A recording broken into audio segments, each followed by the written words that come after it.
evening, ladies and gentlemen. Welcome to another episode of the Power Hour. I'm Steve, along with the urban sensation C Red. He is not at the United Center. We obviously card subject to change, and Red is now in Casa de Red.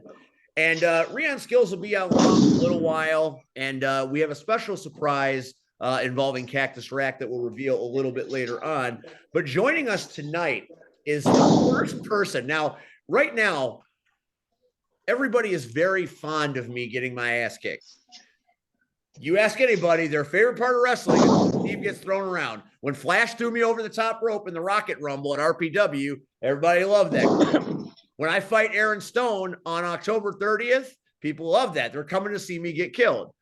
The very first person in this business 8 years ago, almost 9 at this point, to put his hands on me and threaten my existence on this earth is none other than the wrench, Louis Ramos. How you doing, Lou? Oh man, I'm doing good, brother. Just here. How does it feel to be the first man to intimidate me and make me feel small? I don't know, man. I'm not that big of a guy myself, you know. So what does that say? I don't know, man. Steve. All I know is I get scared pretty easily. But hey, back in those days, you got to give it up. One of the OG tag teams at the original Crash Tested Wrestling was the Caribbean Cartel, and you know, they were in charge of a lot of stuff back then. And that was back in the glory days of tag teams. You had the Cartel, you had Smash and Flash when Flash wasn't a piece of shit. You had oh, I'm sorry, did I say that out loud? You know, that's your voice, Red. We had Money, Power, and Respect. We had Xavier and Deron Banks. I mean, there were some really, and the Rage. There were some really impressive tag teams that Crash Tested back then, and the Cartel was one of the toughest ones. And I remember them coming over to the commentary desk, and Lou had that wrench right up against my temple, saying, "You say what I tell you to say." So that was my first bout with intimidation way back when. So I have a special place in my heart for this man. So Lou, where you been? I haven't seen you in a month of Sundays. What's popping? You're at training tonight. Talk to us about your life. Yeah, with the school and everything, we have our training days. It's been growing. I would like to say we're pretty much one of the schools that a lot of people want to come to. I've heard someone say around like, hey, if you want to get around the Midwest, start off at Wrestle League, right? And a lot of our students that come here for training, they love what we're doing here. We have a pretty awesome facility. I'm going to turn the camera around so you can just see the whole gym itself. So right here, we got Chris Dixon. He's running the beginning class right now. Few of the more experienced guys waiting. But we're partnered up with a martial arts gym. So you see boxing, you see Muay Thai going on sometimes. You see jiu-jitsu. You have everything going on here at the gym. And and basically here at the gym, people come in, we have a strong focus on not just what we do in the ring, but also personal care, fitness, getting in shape. Because C-Red's been around way longer than I have. And him and I know back in the day, if you didn't have a certain size to you, you were not even going to even be looked at. I mean, I remember being on shows and see guys when I started, it's crazy because I'm the shortest guy. I'm only like near 5'7", but I could bench twice my weight, But then even with that, they would just still look at me like, "You're a wrestler?" Like, "Well, yeah, I'll beat the fuck out of you." Oh, I don't know if can I curse? Yeah. Oh shit! All right, cool. And basically nowadays I tell these guys like, you guys got so many opportunities now to be on TV, to be somewhere. You got to put in the work though. Make sure you're in shape. Make sure you can wrestle at least 30 minutes or an hour, and do it the right way. People don't realize like the opportunities. And here at the school, we really focus on, learning our craft and make sure we're in our best shape. Like, I don't care if you're a chubby guy, but guess what? If you could outrun me being a chubby guy, then more power to you. Yeah, that's fair. And right now, Wrestle League is all over the place. And, they're getting ready to do the first wrestling show in Homewood in almost a decade on, it's coming up Saturday, October 16th. at the Oh, at the 15th. HF October auditorium. 15th. I'm looking forward to it. It's my wife's birthday weekend, so if I say, "Hey, I'm going to a show," I might be dead. But if she's tired and doesn't feel so well, I might sneak out of here because it's literally a mile from my house and come buy a ticket and check out wrestling because wrestling in that building is going to be amazing. How did wrestling make its way to Homewood? Well, I'll give props to our students. One of them, Andy, you know him as Hot Rod. Wait a minute. Are you talking about Hot Rod Daddy Andy, baby? Yep, that specific guy right there. He Boo. oh, you don't like him, C-Ray? What's wrong? He got heat with my guy, so. Well, Hot Rod's a cool guy, man. He's a cool guy. So personally, he's a cool guy, but outside of being a cool guy, boo. You're just I got to stick up with. Stand in the ring with him. Which guy? Which guy Miles are you talking scared. about? Miles ain't scared. Miles took the title off of him. Miles Mercer? Miles afraid. Miles ain't afraid. The Kang knows the real Kang. Hey, I gotta give. I seen Miles at the Black Wrestlers Matter event, and the last time I wrestled him, I smacked him across the face with a cane. The good old days. And the good old days. And now I'm like, man, this man has gotten. He's really worked on his craft. He's doing great. He's doing a great thing. I'm guessing under C-Red's usually right there, taking care of him. I'm trying, man. So. I'm trying.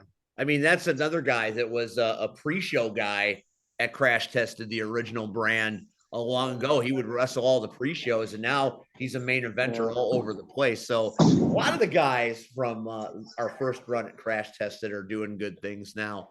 So, Louis, tell us a little bit about are you still wrestling? Are you still actively participating, or are you more a teacher now than a performer? I'm more of a teacher than a performer, but as I get older, this upcoming January will be my 20th year of being part of this. I started back in 2003 under WWZ. They were in Melrose Park.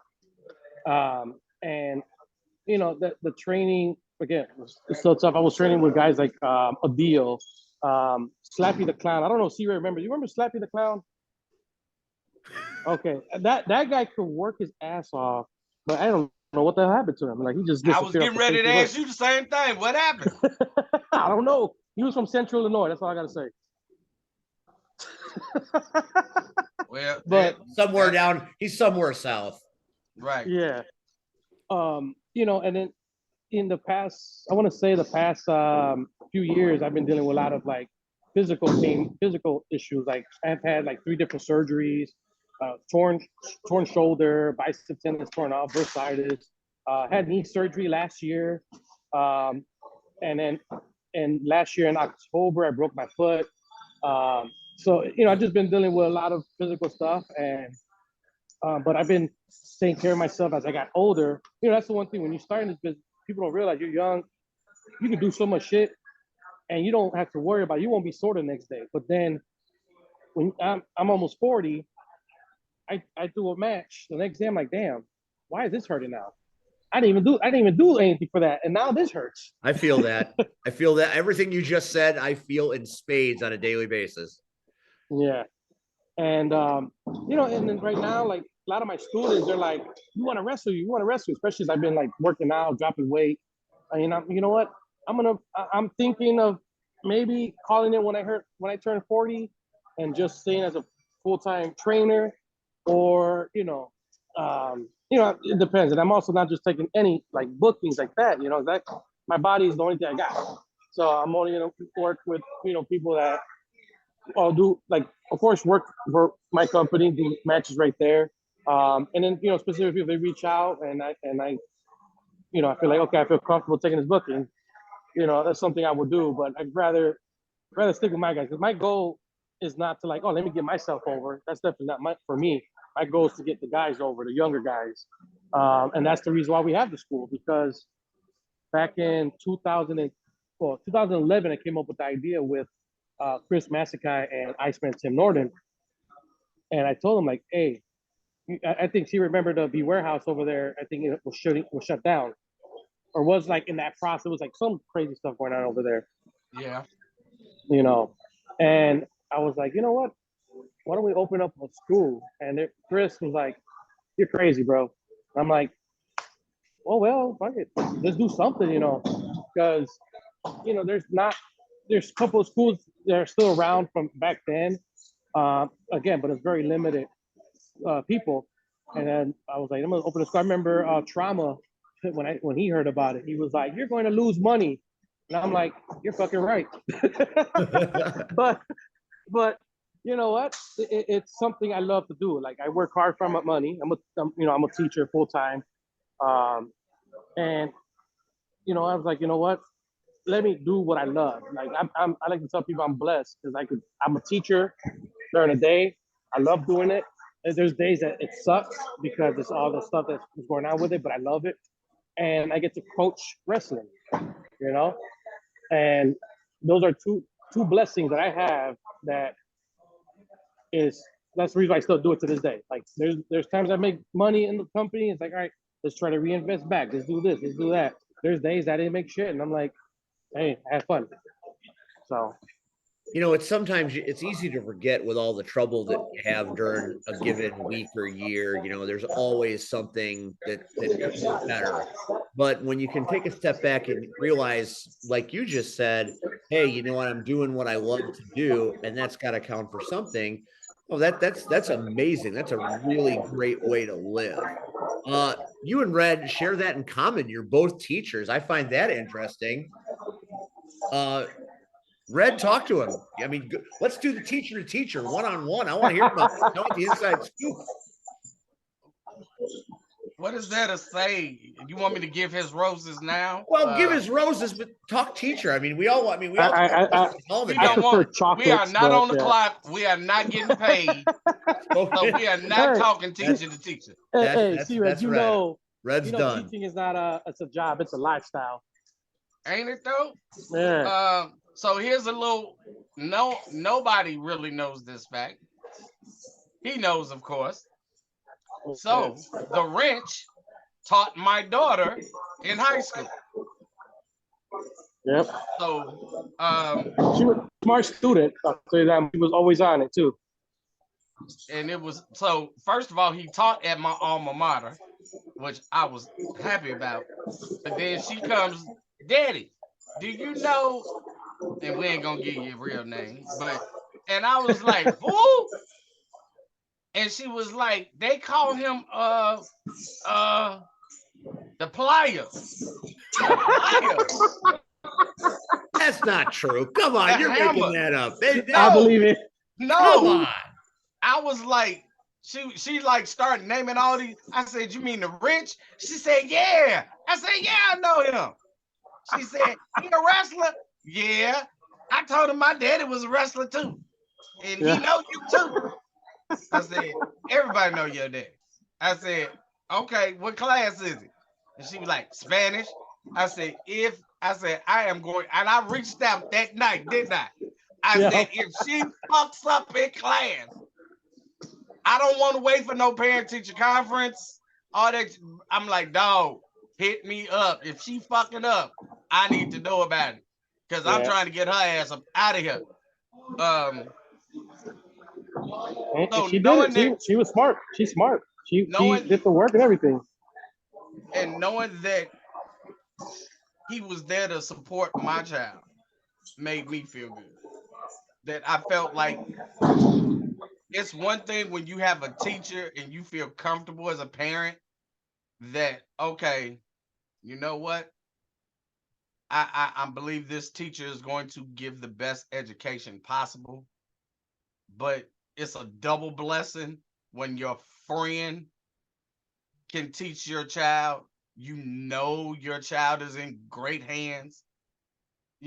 So I've thanked you before, but I've never thanked you publicly. So I'm thanking you publicly for helping her on her journey. I appreciate that. Bros for life. As far as wrestling, dude, first of all, when we wrestled in that dingy ass warehouse. Wasn't Those even are a a lot what? of great memories, though. It does. It wasn't even a warehouse, really, was it? No, it was a damn shipping dock. Yeah. Like, you know, you thought you were gonna catch something back there in the back. You know, you be trying to get dressed. You be like you never wanted to sit your gear down. You was scared something was going to crawl in your bag. Well, there were mice running around all the time. Shit, that wasn't just that's mice. lovely. Those was rats. Yeah, Those was rats. roaches. Yeah, that's true. And You here's know. the best part. I remember one show.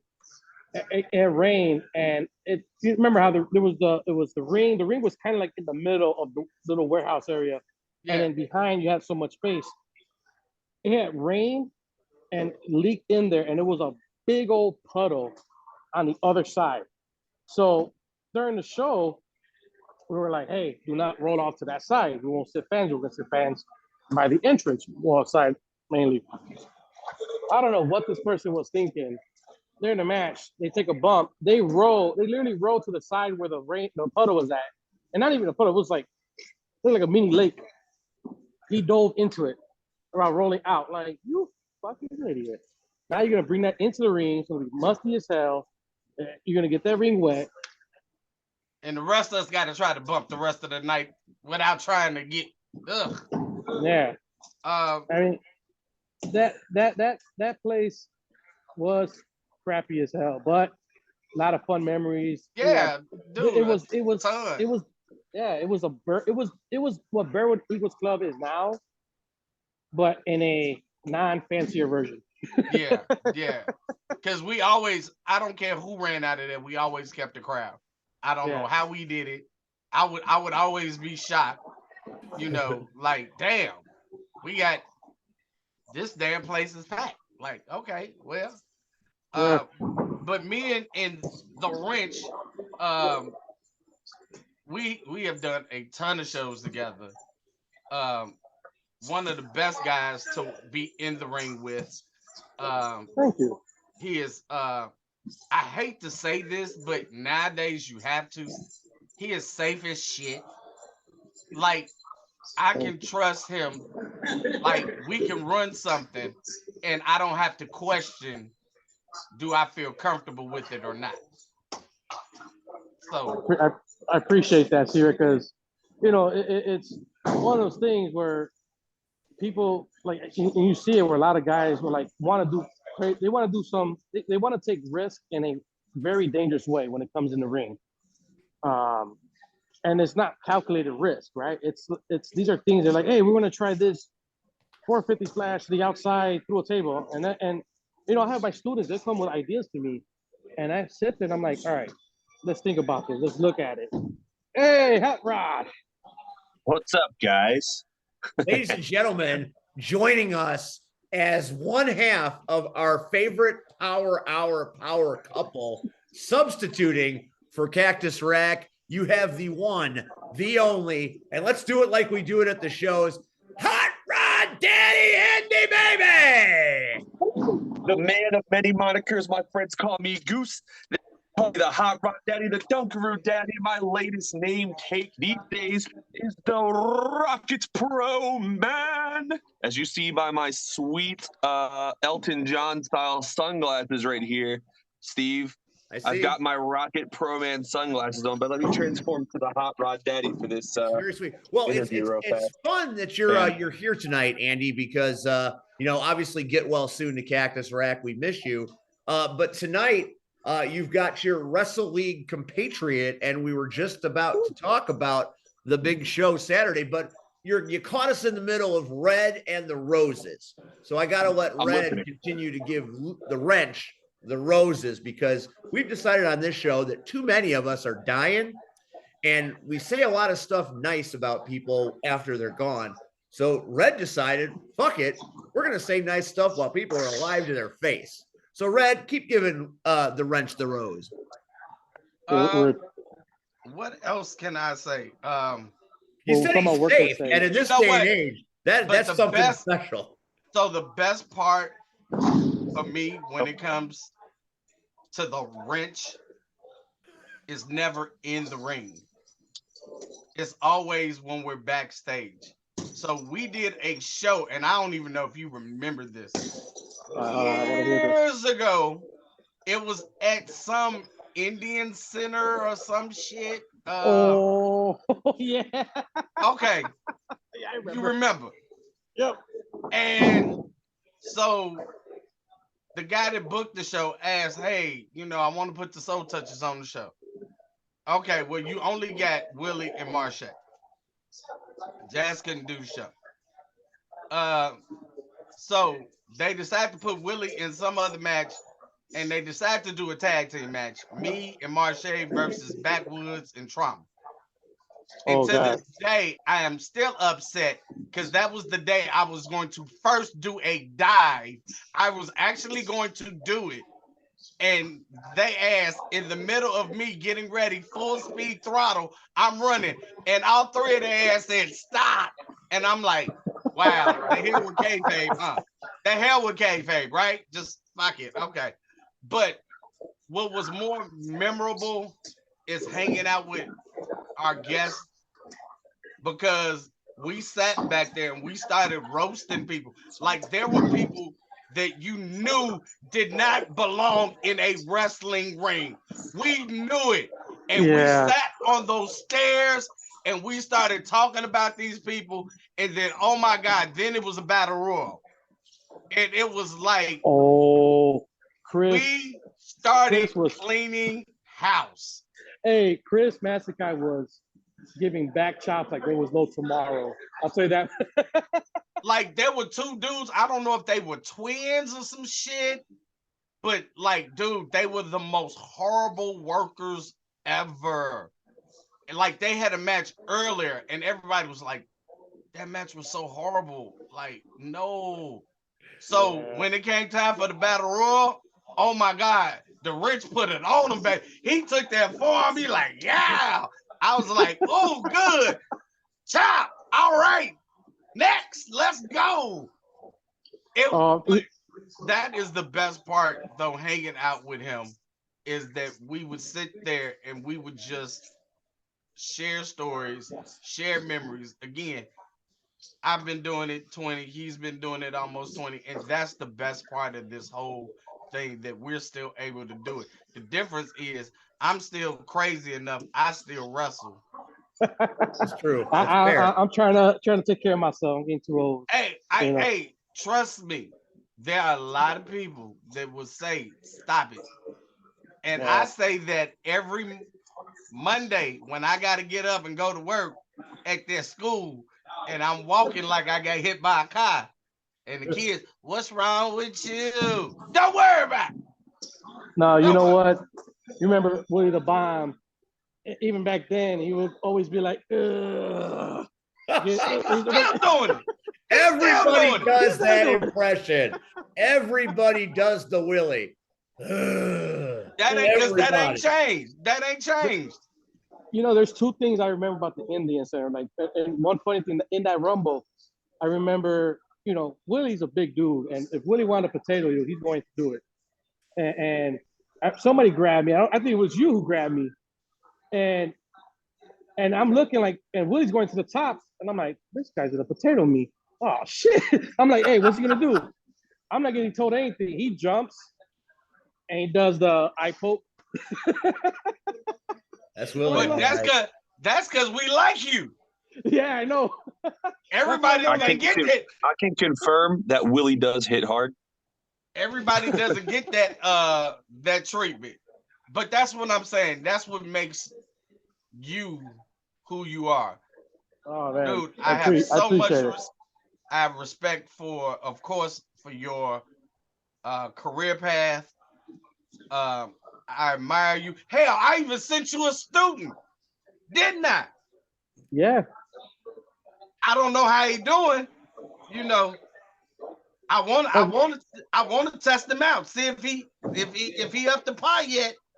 I'm ready. Give me the name real quick. Crizzo. Crizzo. Yeah. He's here. He's working at it, man. He's working hard. He's athletic as hell. he's got to work on the craft to get it better. Like I could turn the camera around so you guys can see how. Yeah, who's right here? now, I want to know who's at the gym right now. You're starting to see it starting to get filled up now. Oh yeah. Is that where some of the EJ? guys, Is that EJ? EJ's there. You got Tell his ass to get in the you ring. guys in the ring. There This go is the beginning Crizzo crowd. right there. Crizzo, remember, you don't see Red? Hold on, let me turn the camera around. See Red, want to say hi. What up? You know what up? Oh, hey. He's so quiet though. Oh, hey. Right. Now you want to be quiet. Now you want to be quiet. Oh, hey. Yeah. All right, go ahead. Get ready for the 7. Yeah, man. Tell When his, EJ to get that ring. when his mom told me how passionate he was, dude, you know, like I don't never sugarcoat shit with anybody, you know. So I gave her my top 3 choices. I told her the third one was way too far for her. And so it came down to you and one other company. And I said, you know, here's the pros and cons. I said, the cons of the other one, I can't guarantee you. I don't know if they're gonna train him to the point where I think he'll be ready, you know, within a couple of years. You know. Yeah. I said, Yeah, and I said, you go to Wrestle League. I said, I know mainly everybody there. I said, I trust them. So we hold a high standard on it, see, Red, because you know you've been around for a while, so you know you got to have a high standard with the students, and you know these kids, they'll ask me, "Hey, am I ready to work outside?" No, you're not ready yet. You know, and if they are ready, I'll let them know, like, "Hey, yeah, you're ready." You know, this is how you go about reaching for bookings. This is what you should have before you reach out. And I mean, you guys see, like most, I see it on social media. A lot of my students, or you know, are for me and Chris Logan. You know, Chris is my business partner on this. You know, they're wrestling throughout the Midwest, and you know, not That's just wrestling, actually but what I was about to. I was actually about to jump in to say the exact same thing you're saying right now. Is like, the school speaks for itself, because right now, so I have no bias to Illinois or the Midwest wrestling, but I've noticed that everywhere I go, the majority of the Midwest shows that I wrestle at, majority of that locker room is from Wrestle League. A lot of them And out that's not there. the toot. Yeah, that's not, like I said, not the toot like the horn, because I know, I'm a guy there too. But like I said, I have zero bias because I'm not a Windy City guy. I'm not a freelance guy. I'm not an anybody guy. I'm a guy from the East Coast who jumped into a school. And even before I knew you guys, I noticed a lot of those guys at the shows. I just didn't know where they came from until other people led me into figuring out where they came from. hey guys, this is probably the most rub I ever got in my life. well, I'm just. All right, I'm time just to bury saying, him. I'm just. I can't bury him. You know what? Because even when I'm going through bullshit, I do know he will reach out in text and just say, "Hey, you okay? You good?" You know, and I'm gonna bury Lewis. He made me pay for a horchata once, that little bastard. Wow. Horchata. Hey, I bought you some Come tacos. on, What are you talking Andy. about? This is the Right. He bought roses. me We're giving tacos. the He bought me roses tacos. here. and he's doing thorns. What kind of special Man, guest you got going Hot on? Rod getting a little head over skis here. I was joking. So He again, does find tacos. Luis, I appreciate the 20 years of friendship. I appreciate the 20 years of brotherhood. You are an awesome human being. I am glad to know you. I am glad to have worked with you and just hung around you. One of my sorry, same here, brother. Just I'm on an interview. There's another former a student that started with me from back in the day, and he just came back to get back into the ring again. So I'm sure we'll see him around very soon because Oh yeah, Right. everywhere you One of go, the Wrestle 14 League of us. students are there. his brother is one half of the 1,000 horsepower tag team. Oh, wow. Well, that yeah. pedigree. Andy, does Andy go by Andy still? Yeah, Andy. My God, there's another one. There's many Andys out there. No, you know what was funny about this company? is like they were the best kept secret in Chicago. And Yeah. so you never really heard about them, and everything was quiet. And then for the past few years, like they slowly have invaded Chicago, taking over all fans. Like damn. So when I Well, saw that picture Saturday night, I'm like, shit. Like damn. Like well, here's the thing. When we started school in 2012, you had a couple reputable schools still around. I mean, there's not now. You got so many more schools. It's just like, wow, where did all these come from? But you had, Steve Vaz, who's, great worker. He knows how to do his thing. He could teach it. And then you have oh my God, Power Wrestling. You know, their school. I can't. Why is the name slipping my head right now? Jimmy Blaze. Jimmy Blaze, thank you. These are guys who are, who started shit back in the 90s, early mid 90s. Yeah, the Winning City days. So these guys, they have a solid schools, and they have solid training. Yeah, we got Hunter Payne down at SCW who whips my ass once in a while on a Thursday. So the schools are out there, but man, you know what? It seems like everywhere I'm working these days, I'm running into more and more people from Wrestle League. And coming up in just a couple of weeks, you are going to invade Homewood, and they're never going to let you leave. Is what my feeling is, because this town has been ripe for this kind of entertainment for years, and nobody's acted upon it. Well, finally, somebody's acted upon it, and on a blustery October Eve in a few weeks, on October 16th, wrestling. October 15th. 15th. You keep saying the 15th? Okay. Yeah, Saturday, October 15th, bro. Okay, so it's the 15th. October 15th, Wrestle League is going to burn down Homewood in all the best ways. And once you guys are done with that show, the people that run that place are going to say, so when's the next one? And that's what I'm looking forward to. And like I was saying earlier, Hot Rod helped out with that a lot to get us in there. I'm listening. And basically, it's really appreciated because, huh? He's patting himself on the back. I gave myself Viola Horowitz right there. You did. Yeah, a little pat on the back right there. Yeah, right on the face. He helped out with opening that doors to get it going, and basically, we're appreciative of that because we usually run our shows in the city of Chicago. We are a true Chicago company. To take it outside, we've only done one show in the suburb, and that was at Berwyn one time right before the COVID pandemic kicked off and everything shut down. But prior to that, most of our shows, 99% of our shows have been in the city. And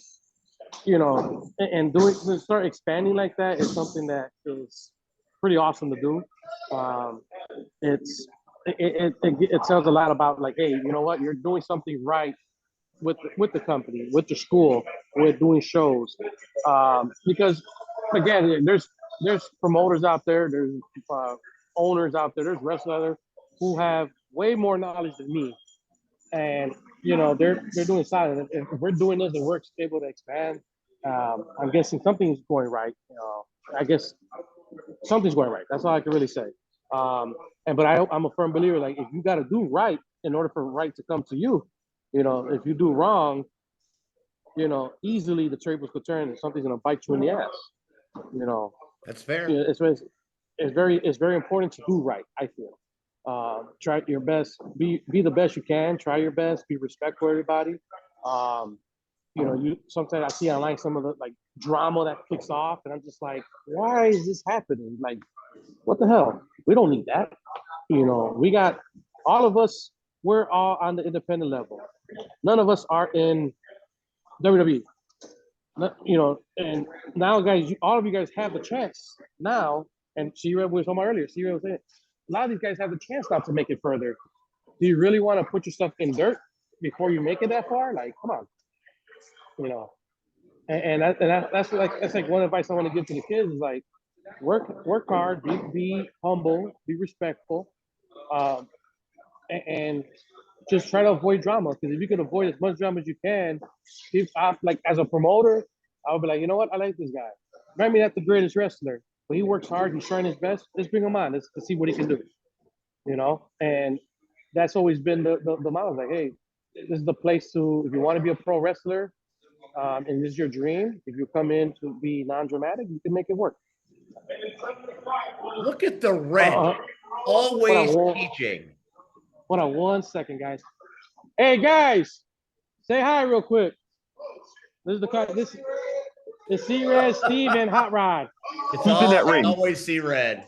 Oh, They got. what's up, Chris? What's up, Right Chris? here. Was that Ewok? There's Ewok. Is He's that already about who to is that? wrap. Is that JPH? That's Ewok right there. That's Ewok. Ewok, the hardest hitter on the planet. So what you saying, son? You want me to come up there and show you how to do it, son? Nah, second hardest hitter right now. I can show you. Hey, but now here is something that Luis touched on, and I don't even know if he knows that his training is working. So we know Russell TD. Man, that kid. So his very first match in IPW, I watched. I just, some of the new kids I like to watch, get a feel for them. And he asked, he said, excuse me, Mr. C-Red, did you see my match? I said, I did. He said, can you tell me what I did right? Can you tell me what I did wrong so I can get better? Dude, you know how many kids still do that today? It is a small percentage that come back and ask for feedback. And it's like, I was like taken back. And then when I gave it to him, like he didn't get all, oh, like he said, thank you. And he said, okay, I will get better. Dude, he just had a match 2 weeks ago. Dude, I was like, this kid has gotten way better. And I'm gonna add to that because this past Saturday night at Rocket Pro in a triple threat, it was Andy, Russell, and Shaq Jordan, and that was one of the matches of the night. That was an awesome match to call because those guys went and they owned that crowd. So the wrestling piggyback on the piggyback. I'm going to piggyback on the piggyback, and if Russell ever watches this back, Russell, all I want to say is don't overthink wrestling.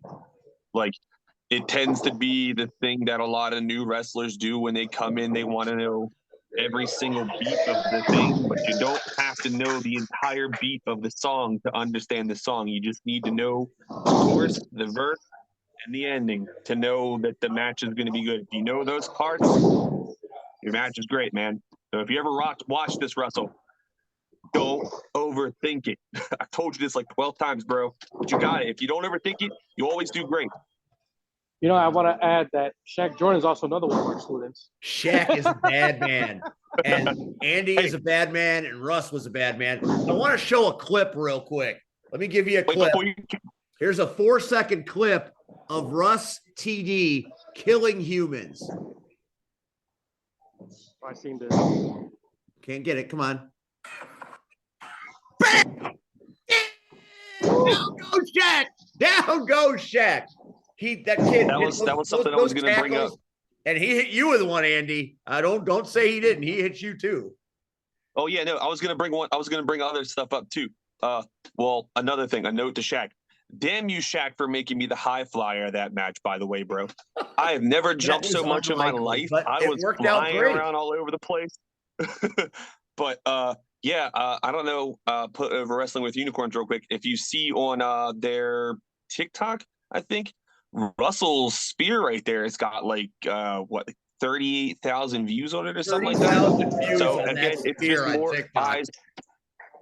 Damn. I think I might have to start using TikTok more. On. Yeah. We talked about this on Sunday? Yeah. We got to start getting a little advice to anybody wrestling right now. If you use Wrestling with Unicorns to videotape or to tape your show, you will have their TikTok and you will get all these views on your product. So I endorse Wrestling with Unicorns significantly. it's amazing. Like some of the camera guys that are out there right now, the work that they're doing. Him and Xavier. Yeah, Xavier Great Camacho work. is awesome. Derek, Yes. the ring film dude. I mean, we are so blessed to have so many great camera people that love what they do, and you can tell. And here's the thing, like, And it's not like that in most places, man. And no, it's and they it's love either what they're not like doing. that in most places, or those guys are hired somewhere. They love what they're doing, and when they first, I remember Xavier, his first gig was actually one of our shows here at the gym, and it was introduced, and he was like, "Yeah, I'll do it for this amount." But I'm like, "Hey, come on, let's give you a shot, try it out." And he did a phenomenal job, and we actually have one booked for October 15th to go ahead and film, edit, and hopefully make us look 1,000 times better online. That's all Xavier can do. Xavier is a magic man, and I'm sure he's going to make you look great.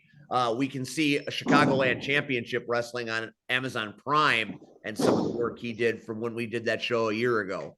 I know you got to go, Wrench. Yeah, I got it. Well, I got to right ask you now, a question. Yeah. When's the cartel coming back? Oh.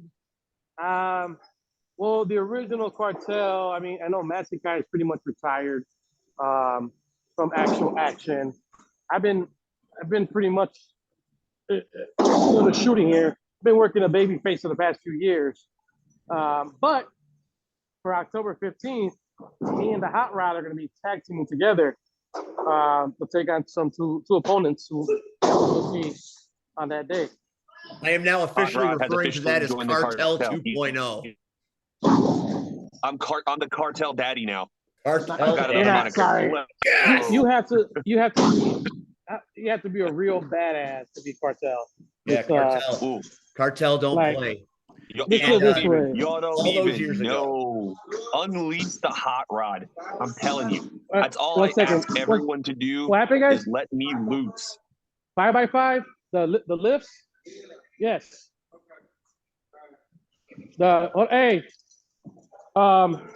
Goblet squats. You want to do? Sorry, give me a second, guys. Goblet squats, 30 reps. The lifts, Nope. 20 reps. Nope. Okay, and then We're getting trade secrets right now, I'm guys. in the middle of training and talking to you guys. So that's what we want to do. Make sure you grab a weight that you can handle. Take it to the front. Industry secrets from Wrestle League. Wow. And we really focus on the fitness part because I gotta trust you to lift me. Just like Sierra and I were talking earlier about trusting. I trust him, he trusts me. If I'm not strong enough to hold somebody up or endure, because as a teacher, and I'm pretty sure T-Rex taught, he knows, when a student is in that ring and they're in a match and they get tired, they get blown up, they don't know how to call things like the way they should. They don't know how to work together. They don't know how to do things properly. So guess what ends up happening? Someone's about to get hurt. So we really push them on the fitness. What? Yeah, kettlebell's fine. So, we focus on that for about 30 minutes of working out, 30, 45 minutes. And then we'll take the intermediate advanced guys into the ring to really work on their craft in there. It has been a pleasure catching up with you, my friend. We'll have you back on one night when you're not training so we can get into the wrestling stories. I know you have a million of them. And I'm not giving up on a cartel reunion. I'm going to call Mass and Kai myself. Just a heads up. I mean, I have one student. Funny thing is, his uncle was one of my best friends. He's here. He trains with us, and he was talking about like, hey, I seen you when you worked as a cartel member. I kind of want to be part of that, the favorite cartel. And I'm like, we'll see. Never say never in this business. I've heard that a million times. All right, you go teach your class, and we will catch up with you down the road. Don't miss Wrestle League, October 15th in Homewood. It's going to be great. Lou, keep doing what you're doing, man. As far as the wrench goes, I love you. Thanks for everything you've done for me. And keep training these guys because matches like Andy, Russ, and Jordan are putting your stamp on this business. You can tell when they're Wrestle League. And that's a tribute to you and Shogun. You guys do great work. Thank you for training the next generation that I get to call matches on. Oh man, I appreciate it. Thank you for having me on the Power Hour. Really appreciate it. And and C-Red, thank you for all the shout outs, man. And sometimes hearing that just helps validate what we're doing here. And Hey, man. what I'm doing. So It's all from the heart. And I'm telling you now, I'm telling you to your face, Here we go. whenever Crizzo is ready, I want a piece of him. all right, deal. Sounds like a plan. I want a Let's piece can of we him. invite Now, C-Red now to I ain't October gonna 15th? say, who gonna win, because I am 50 years old now, Hey, 50 years if young. you want, you could tag with me. He takes his tag partner. We'll take it over. Hey, let's do it. Let's do it. Hey, I'm paying. C-Red and the wrench. Take my Let's money. do it. Take my money. C-Wrench Do we just Red. make a dark match for October 15th? Let's We're go. gonna call that C Wrench. C-Wrench. All right, That's man. it. Hey, go to practice, have fun, and we'll catch you down the road. Sounds good. God bless, guys. Take care. All right, All right. That's Lou. That's the Wrench. That's the Cartel. You know him. You love him. It was great to have him on. Andy, what the hell is in the water at Wrestle League? Protein. It's all meat, baby. We're It's all all getting meat. jacked over there. It's all meat. All right, so that was fun. It's great to talk a little bit about Wrestle League because, like I said, if my wife doesn't feel well on her birthday weekend and goes to bed early on Saturday, it's going to take me 2 minutes to get to that building, buy a ticket, and watch that show. So I'm excited to possibly see it. If I don't, I'm sure I'll hear about it, especially if Xavier is filming it. When we get a chance to see footage from it, it's going to be amazing.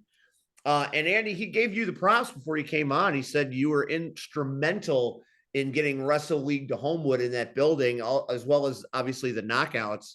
The Chicagoland Knockouts. That's their home, and they do great work there. Another sellout crowd a few weeks ago. We'll be back there later in October for another show, which is going to be great. Yeah, I'll Andy, be we're there for that going one to too. talk a little bit about RPW. I want to recap that show before we talk about this weekend's chaos.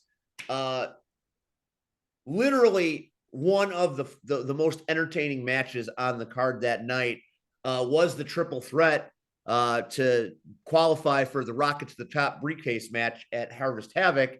It was you versus Russell versus Shaq. Take us back to Joliet on October 1st, Darkness Falls. You made your debut at RPW, and suddenly, with glasses and glowing gloves, you are Rocket Pro, Daddy Andy. Yeah, the promo kind of kicked off something there at Rocket Pro that I didn't expect when I got there. The fact that people knew who I was just by hearing, like, from the village of Creed, Illinois, I was kind of taken back. Like, usually I kind of am every time I hear it because, again, I'm still kind of new here. But every time I hear a crowd who know who I am before I come out there, man, it's still kind of shocking to me that people care enough to care about the crazy gimmick that I do. And I bust out the Power Glove for special occasions like debuts like that. So I knew I needed to bring out the big guns, and my glove was the biggest gun. So and I've also wanted to wrestle Shaq since I met him at Wrestle League. So that was also really fun to do. Yeah, you guys lit it up. What did you think of Rocket Pro your first time there? How did you enjoy it? Do you feel like you like it? Do you feel like it's a good product? The production is on a whole different level, as compared to a lot of places I've ever been.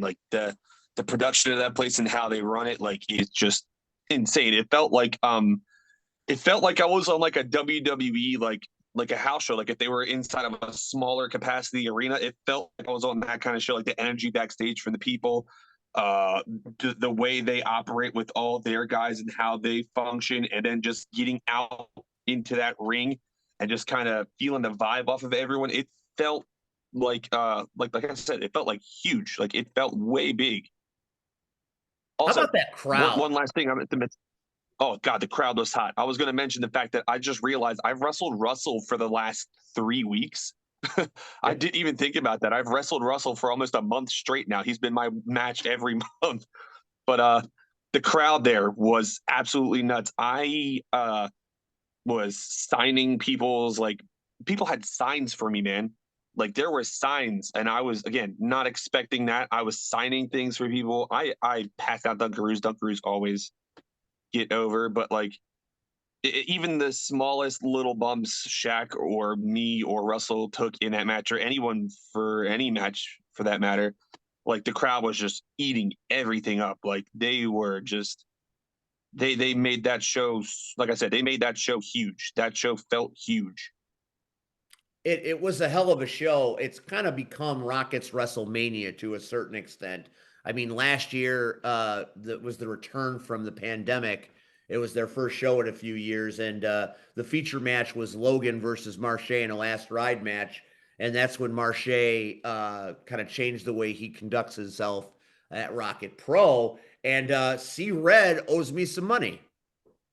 Oh, you know money. You said Marche was going to beat Grin and lock him in that casket. Guess what? Marche lost the match. He Okay. he may still be in that casket for all we know. No, it's Tuesday night. You know where Marche is. I know where Marche is. But you were wrong. You were dead wrong. And sometimes it's fun for me when you're dead wrong. And that's fine. I mean, you can have tonight. That's fine. Just like I had last week when you thought, Miles would lose the title. That's and true. he That's didn't, true. And you know what? This is a special week because C Red Soul Touches go up against the new ARC versus everybody in fantasy football this week. So No, we don't. Oh yeah, we do. No, we don't do it. Oh yeah, we do. Oh, no, yeah. we don't. You might want to pay attention to your lineup this week, or I'll own you. No, I'm not worried about you. No, nobody ever is. Nobody ever is. Let's talk a little bit. We talked about Marche. We talked about Hot Rod Daddy's match. A lot of great matches in this show. I do got you. Oh, yeah, okay. see, maybe listen once in a while.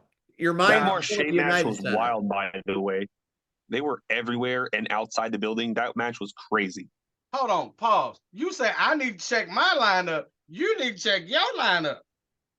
Half of my lineup is hurt and on the shelf. Oh, I still won my match this past weekend, and Alvin Kamara was out, and I didn't change him in time because he had the Sunday morning game in London. I still won with a short team, so I'm fierce. But that's neither here nor there. That's fantasy football. We'll do another show about that someday. It was a really, really special Rocket Pro Darkness Falls. It was a great show. The atmosphere was fantastic. The crowd was absolutely unhinged. I want to say this is the 5th consecutive standing room only situation. I mean, it was the biggest crowd Rocket has had yet. And it seems like it gets bigger each month, which is amazing. And Harvest Havoc is going to feature all kinds of crazy stuff. We got the Rocket to the Top match, the actual match. Someone's going to win a briefcase. We've got some violent matches happening. They're going to start to announce those things pretty soon. So it's going to be a very violent Harvest Havoc. There'll be a lot of souls being reaped. Aaron Stone, who I've been paying attention to a lot lately, fought the Ryan Matthews, and he won his match. And his spot in the Rocket to the Top ladder match was on the line. He managed to hold court. So it's Shaq and Aaron Stone. And you know what? I just got the flyer, and I'm forgetting right now who the other man that's my brain is putting. That's of course Bad Buns, Jay Fowler. So those 3 guys are going to dance a little bit at Harvest Havoc to find out who is going to get the briefcase to go up against Christian Rose or whoever is going to be the champion that time, because Christian Rose and Cody James have a street fight. So you never know what happens in a street fight, and Cody James is pretty tough. What was your favorite match? I mean, you got a chance to see. Did you have a match that you thought was real good that you liked, Daddy? Ooh. I liked Quinn's and Shogun's matches. Can we talk about how hard Shogun hits? Can we talk about how hard Shogun hit Quinn? Yeah, God. I swear to God, at one point, one of those chops hit Quinn, and Oh. Quinn separated into two people. I don't know. I was behind closed doors in a separate room with like other wrestlers. We were all just chatting, and we all stopped after we heard it because we thought someone hit the ground. But no, that was just his chest getting popped. Like I was like, God, like a and cannon. I saw the video for it, and I was like, holy Lord. And Quinn, God, it was a hard hit. With a little assistance from idol Damian Gray, unwanted assistance as the case was, ended up getting the win over Shogun Chris Logan. So that was a hell of a match. We saw Darth Vader and Michael Myers go at it. And there's nothing quite like watching Michael Myers try to stab the Lord of Sith with a knife, and the Lord of Sith Did he do a forced choke slam? Stopping the knife. It was wacky adventures, that's for sure. Forced choke slam. It was a Sith choke slam. It happened. It was a real thing. And, we saw No Coast implode. But the common denominator, the common irritant, the pox on the celebration of what would have been maybe the best show ever was the presence of general manager Damian Saint. Now, I'm going to talk a little bit about this later on in the week. I'm going to issue a statement. Damian Saint stole my chair, had my chair removed, so I had to stand during the matches. And he admonished me on the video monitor from his office at one point. It's not real cool when your boss admonishes you in front of the world. What's worse is during the casket match, it got to a point where Marche and Grin had wrestled all the way over to Bruiser Newcastle's Bar and Grill and by the bar. Now, we have video feed. We have a monitor on the desk, so I can usually see most of what's going on, but it got a little difficult to see, so I had to sit down to watch the monitor to call the match because I couldn't see standing up. The angle of the monitor wasn't right. So what did that son of a bitch do? That son of a bitch docked my pay half. And that has created, no, that's not, don't cheer. That's not right. I was doing my job the only way I could, and I paid for it. So I will have some very choice words for our general manager as we move forward. He's in a very unsafe work environment. What? Watch what you say. You don't listen. What do you mean? You talked shit last week before the show. You don't think he was gonna? Red, we've discussed this before. Nobody watches this. Yeah, they do. Believe it or not, they do. Damian Gray is watching this. They watch it. Not Damian. Damian Saint. Neither of the damn Damians are watching this thing. He watches it. Believe me, he watches it. He humiliated Jay Beck. He made bad things happen to good people at that show, and he just behaved like an overall tyrant. And now he's cost me money. So there will be some words that I will have for Mr. Saint in real soon. But Rocket Don't be bullied, Steve. You know what? And the LIM, the lovely intoxicated men of Rocket Pro Wrestling, are starting the Let Steve Sit movement. And I'm very I joined that group, man. I joined that group. They gave me an honorary membership. I'm in that group. What's up, y'all? They are the most beautiful drunken human beings to ever attend a wrestling show. And the Rocket Boys are all in college. So we had a couple of the Rocket Boys hanging out this week, and they stole Gunner Brave's hat, which was pretty hilarious. But it was chaos, and the LIM led Chet out, considering No Coast is splintering before our eyes. So, like I said, God knows what's going to happen next. Hey, it's Rion. Rion is here. Rion is not here, but Rion is here via Zoom. I don't know where Rion is, but he's somewhere. Well, you can tell where he's at from just the noise. He's not able to come here tonight, so I cooked French toast and sausage for no reason. But that's okay. It's the essence of Rion. It's like how Chad was at IPW. It's the essence of Rion. It's the essence of Rion. He is the information liaison du jour. So Rocket Pro Wrestling, Harvest Havoc coming up in November. Should be a hell of a show. I'm not on the screen. I know. It's fucking with you. Rion, we can hear you, but we can't see you. Don't worry about it. I'm just hanging out.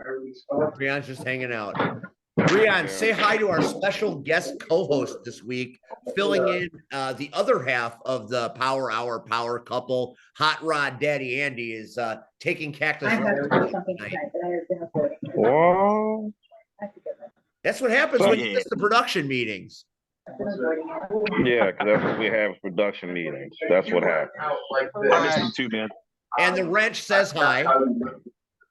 So, The wrench said hi. He's gone now, but he said hi.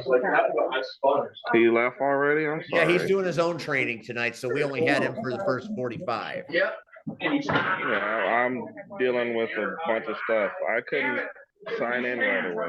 You know what? Let me Okay. step out of it. We're just very happy you're here anyway. And you're here just in time to talk about some of the shows that are happening this weekend. I'm going to really quick run through SCW's Rock and Wrestling, which is at Steam Hollow. Red, are you coming out to Steam Hollow this week, or you got other plans?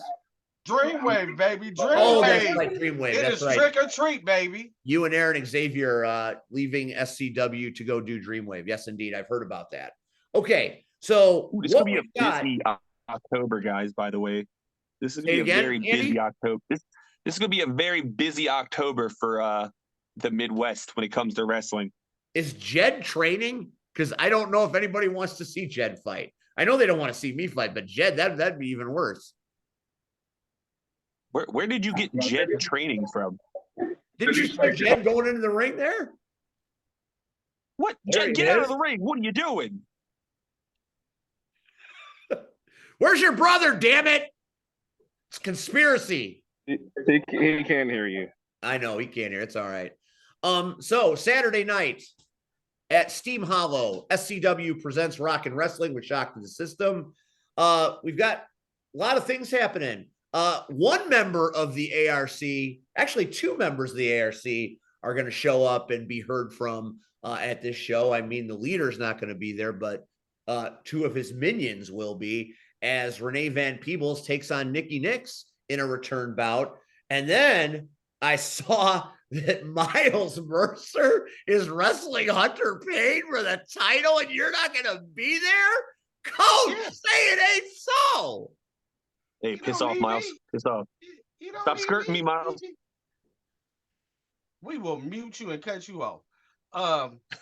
He will do no such thing. I don't need to be there again. Miles is going to die. Miles is not going. Miles is going to die. He's I gonna would- take I would that pay- crown and I would stick it up pay his double ass. ticket price. I would pay double ticket price to watch this. Hunter was going to kill me. Am I not here still in the flesh? Do I not have all my limbs? I'm just all my saying. digits? You kind of look like a and hologram again, right now. So how are you going to turn around earlier in the show and give Miles all this praise, and now I'm going to say he's going to die? It's Well, not because gonna he's happen. fighting Hunter Payne, who just put Jimmy Blaze in a body bag. It's not gonna happen. You're not. He's gonna die. Matter of fact, when we get to Sunday's show, he's gonna have 2 belts. I don't think Miles is going to make it to Sunday. I called John and I said, look, there might be an issue.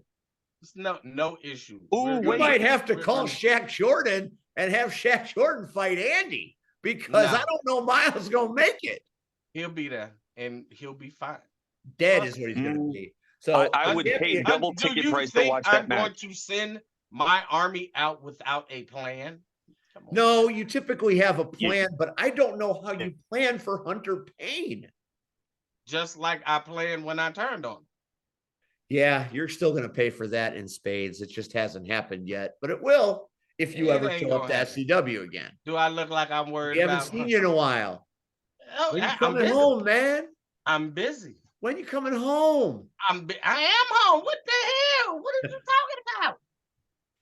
So Miles will be killed by Hunter Payne, and Hunter Payne will retain his title. That's just That ain't happening. that's not a prediction. That's a spoiler. That ain't Other matches happening. Xavier DeFaust from POW is going to be on hand, taking on Marco Anthony. Mason Perks versus Sean Mulligan for the Genesis title. More POW Entertainment guys. Meat Hooks O'Bannon of POW is going to be in attendance to fight El Dorado. So we've got a nice power war, but one of the most intriguing matches is the Hawaiian Hitman, Koa Laksamana, taking on Kazile. Now, Kazile wants revenge because we all saw the footage of what Koa did to Kazile, right? Yeah. Jumped off that awning from 15 feet in the air and crushed that boy through that table.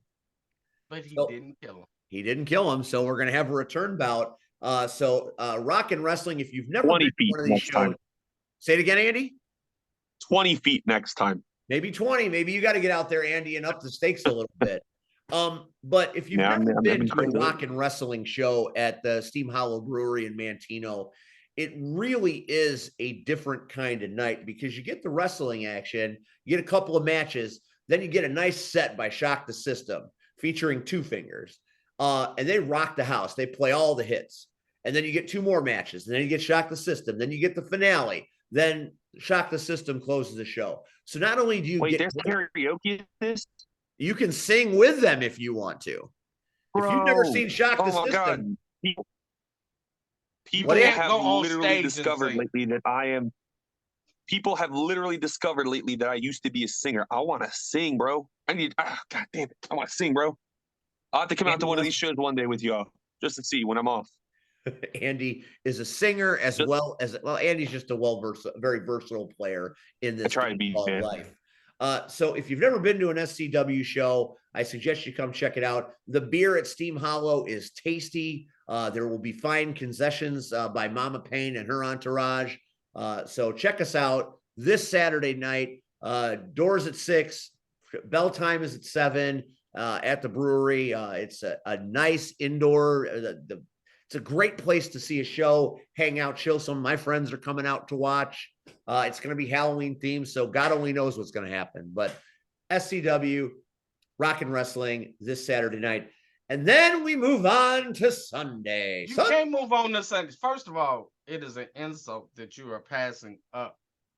There are other shows that are I am happening. going to talk about one of the other shows at the end of this show because I want to talk about the gravity of what ARW's got going. Well, I'm glad you did. I'm going to give you your forum to talk about Dreamwave, even though I'm pissed at you and Aaron Xavier. ARW guys, by the way, I'll be at that show this weekend too. They're going to see Batty Daddy Andy. That's the one place they let me work as the bad guy, bro. I'm teaming with Muggsy that day. Batty Daddy Andy and Muggsy James. That's a hell of a tag team. Oh, yeah. Oh, yeah. Well, again, it's going to be against Quinn. Before we get through Quinn. All right, Red. Tell us about Dreamwave. Tell me about the buns. Why? Jay Fowler is probably the best you got on that ticket, right? You think so? So how about opening match? Davey Richards, one half of the American Wolves versus Christian Rose. Hell of a match. Christian Rose is as good as it gets. And my broadcast colleague part-time at Rocket Pro. I'm a big Christian Rose fan. Those damn Coyotes, man, they're the best. Hartenbauer versus the aforementioned Justin Fowler. That's Jay Fowler, baby. Well, he about to be dead Fowler. Buns of Steel. He's not going to lose that match. Former WWE superstar Lindsay Dorado and a good friend of mine versus AEW superstar Fuego del Sol. Ooh. Oh, you want me to keep going? There will also be a special appearance by the now internet sensation Luigi Primo. Boy, he's Primo, everywhere. Bro. It's Primo. Primo is everywhere you want to be. You got to say it like this. You got to have the Italian hands. You got to I'm say not Italian. I'm not Italian. Lance Archer of AEW versus Griff Garrison. Oh, you thought we were done? No. Swoggle. Yes, Swoggle. I like Swoggle. Will be in action. That was the same height as you, see, Red. No, I'm taller. By an inch. I will kick you. You only went to your height there, bro. I will kick you in your nuts. You and Swoggle should be a Christmas tag team, the red and the green. versus Zeke, the Sheik. Brubaker, The Filth King. the Filth King, versus Bucky Collins. Oh, poor Bucky. We have 12 Gauge and Hunter Holcraft versus the returning, the 4-star heroes, aka Chris Castro and Nick. Damn, why am I forgetting Nick's ring name? You know Nick. I love 12 Gauge. I got to see him work for the first time this past Saturday in a hell of a match. They'll die. That They'll dude die. has all the moves. And then Axel Rico versus Connor Hopkins Oh, of those damn coyotes. Yeah, see, yeah, yeah, you want to be at this show. Yeah, you want to be actually, at this that match, Connor Hopkins versus Axel Rico, that does make me kind of pissed that I'm not gonna get to see it. Damn, that's a hell of a match. That's a dream match. Axel Rico is on fire. And all of that. Connor Hopkins is amazing. So there's your match of the night. I'll be in the building. You said Aaron Xavier will be in the building. What are you guys doing? What are you guys? Don't worry about what we all doing. What is it? You reinventing the ARC? You bringing is Hudson coming up? Don't worry about all of that. Is Rion and Willie coming? Are you bringing the gang back together? What? Are Miles and Renee on first at SCW and running to LaSalle? Don't worry about that, ladies and gentlemen. Be sure that you are at Dreamwave's Trick or Treat this Saturday, October 8th. Hey. I'm not gonna be there. Oh, That's for Steve. That's for Steve. You keep talking this mess. I'm not doing it. I'm just supposing what Red's doing with Aaron Xavier. I thought maybe he was reuniting the original ARC. And that's what you're a part of. So I'm just saying that I don't know what you're doing this Saturday. I don't know what you're doing Sunday. I don't know what you're doing. Nobody. Yeah, well, I'm going to shows, but not wrestling at shows.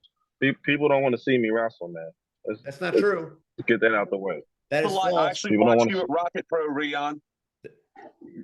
Andy just called you out. What happened? Andy he said, Rion, I want you at Rocket Pro. I just watched I was there. I watched you. What? Yeah, I was there Thursday and part of Saturday. I was there like during setup. Mm-hmm. But I think Daddy wants you in the ring. Yeah. Oh no, that's it. Calm down. I'm just saying. Come on, ref. Come on, bump. Come on, Rion. Uncle Marche is never wrong. Let's go. Yeah. Do it for 2020. No, it's almost over. This year is almost over. Yeah, I know, right? Christmas is coming. You got to give the Midwest a gift, Rion. You got to give everybody what they want. You know, I've often heard you say, "I'll give you what you want." But there's always a catch. Always a catch. Yeah, my catch is coming. My catch is definitely coming. Okay. So we've got that Dreamwave. Obviously, that's a hell of a card. But you know, Dreamwave doesn't do things small, and they never have, which is why the name Dreamwave carries so much weight in this business, even after they've been gone for a long time. Also Saturday night, we'll talk about that now since Red doesn't want to get ahead of ourselves. It's because I have something publicly to say also. So about what? About the match. So can we talk about that now? We can wait. We can talk about Sunday and then we can come back. No, Red. You've got me all paranoid about consistency and continuity. Andy, you're going to be at ARW teaming up with Muggsy James. So you're going to have the front row seat to the final match of Ivan Manson's career against none other than Terry Allen. Now that match should make the hairs on the back of anybody that's followed Midwest independent wrestling stand up, because that is a match that has been writing itself for the last 20 plus years. And here it is, the finale. And if you're going to go out this is the way to go. Red, tell him. I'm hurt that I can't be there for Ivan's last match. As am I.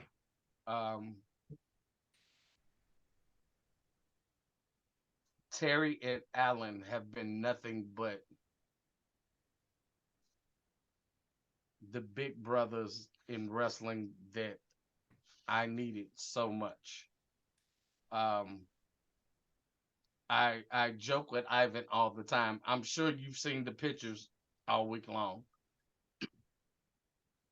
So one of the very first pictures I think he posted either Sunday or Monday was a young Terry Allen versus Ivan Ucroft, or however you say it. It was Russian. And I used to joke with Ivan that I was a fan before he became a Manson.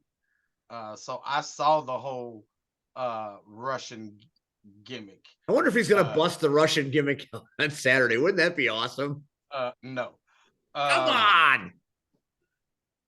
I've watched Ivan grow in Windy City. I've seen him capture the 6-man titles. I've seen him capture the middleweight title. I've seen him capture the league title.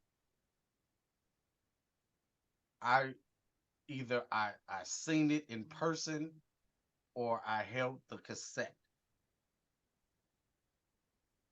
I have been with Ivan forever. I was there the night the infamous chair shot from Braun the Lumberjack when the guitar was on fire. I was there. I was on the show. I saw it live and in person and thought he was dead. Everybody thought he was dead. And it was not just the shot with the flaming guitar. It was the skull image in the flames that blew people's minds. So to say that I have so much respect for Ivan is an understatement. Ivan has never Ivan again is that big brother. If I did something wrong, it's not what he said, it was how he would say it. It was how he would talk to me. You know, some people can just be rough, you know. And it was the way that Ivan would just talk to you as a man. And I appreciated that. And I never forgot that. A lot of people are, you know, they're wondering, well, why Terry Allen? Why Terry Allen? Again, I think everything that Ivan has said this past week speaks for itself of why Terry Allen. He could have chose anybody for his last match. And I think it speaks volumes that somebody that has history as much as they do, the way they started this is the way they're going to end it. And I've been there when they've been just two opponents. I've been there when it was Devastation versus the Manson brothers. I was there when Terry joined the Manson family, you know, the Brotherhood.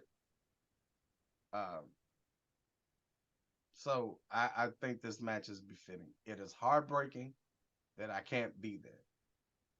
So to Ivan, I thank you for all the years that you have sacrificed. You have put your body on the line, not only entertaining the fans, but you have entertained the boys as well. I've said it to you, and I'll say it again. I love you. I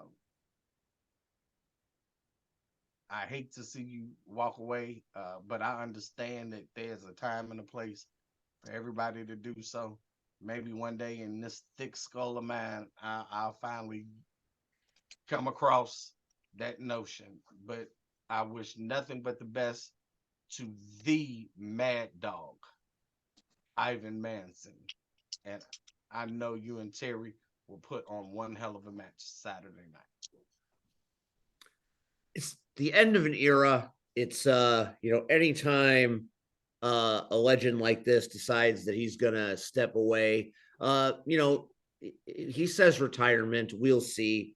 I mean, he may just not work, every week. Maybe he'll work once in a while. Maybe he'll do something for charity.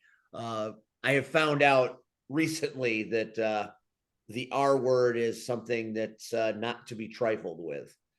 We have all collectively, as wrestlers and wrestling fans, know that retirement does not mean permanent. That's a fair point. That's true. But ARW this Saturday night, if you're not in Mantino at SCW, you got to check out ARW because the final match of Ivan Manson is going to be special, and him versus Terry Allen, that's just history right there. And who doesn't love to see history? And they'll make it again like they've been doing it for decades. So another big show happening this weekend. All kinds of big shows happening this weekend. Must be something in the water in this business this weekend. Everybody's showing up and showing out. Which brings us to Sunday, the return. Chicagoland Championship Wrestling. On the year anniversary of our very first show, here we come again, back to Michigan City to do what we do best.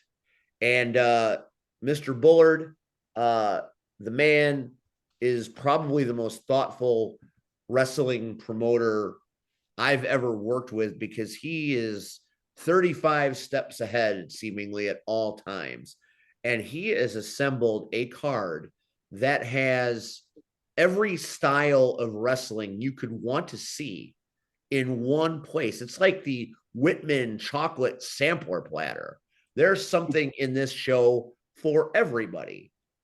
And I'd like to go through it real quick. And I want to see what Andy thinks, and I want to see what Red thinks of these matches. It's been a while since I've seen Paragon. The last time I saw Paragon, I got thrown in a trunk and dumped in a flower bed. But this time, Paragon is not with the tribunal. This time, Paragon is on his own against Japanese superstar Yuya Uemura. Guys, tell me a little bit about what you think about a match like this. I mean, we all have seen firsthand how accomplished Paragon is. I've never seen Yuya work myself. Tell me what I have to look forward to. Have you?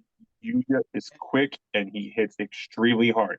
I've seen him personally. I've seen him at an AEW show, and I forgot what other independent I've seen him at, but his technique is like I mean, you know how the Japanese wrestling technique is. His is like god tier level. Like he is a very, very, very, very skilled wrestler, like Matt and Ariel. Like he's very good. I love Paragon. I watch his stuff. I watch a lot of wrestlers, and I don't tell a lot of wrestlers that I watch what they do because, hey, it doesn't matter what I do. But I watch a lot, and Paragon is great. But I just hope he's studied. I'm sure he has. Red? I'm not worried. I'm not worried. Have you not been paying attention what Paragon has been doing for the past year? He has been going around this country and knocking heads off and collecting titles left and right. Do you not think he is going to be ready for this big matchup? I know he is. Matter of fact, I've talked to him. He is ready. I understand. We are bringing in a outside force into Chicagoland Championship Wrestling on Sunday. But don't sleep on Paragon because that's what people have done for too long. They've slept on the brother. And again, I'm not going to be surprised if his hand gets raised. I'm not. I am not. I'm just telling you. Okay, so that is going to be a hell of a match. There are very few people as charismatic as Paragon, and if Yuya is half of what Andy just advertised, this is going to be a hell of a match. Hell of a match.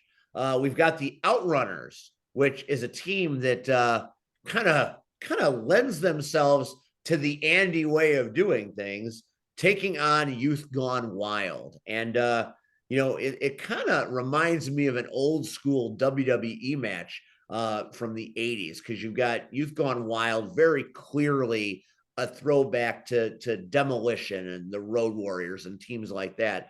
And then you've got the Outrunners, who remind me of 80s stalwarts like the British Bulldogs and the Killer Bees. So to me, when I'm watching that match, I'm back in my bedroom on a Saturday morning watching Wrestling Superstars. This What is are the your kind of thoughts, wrestling you guys? watch eating a bowl of cereal, is what you're saying. You Fruit sit Loops, down baby. Saturday Fruit Loops morning. whenever I can get them. This is a return match, Indeed. and Youth Gone Wild are up 1-0.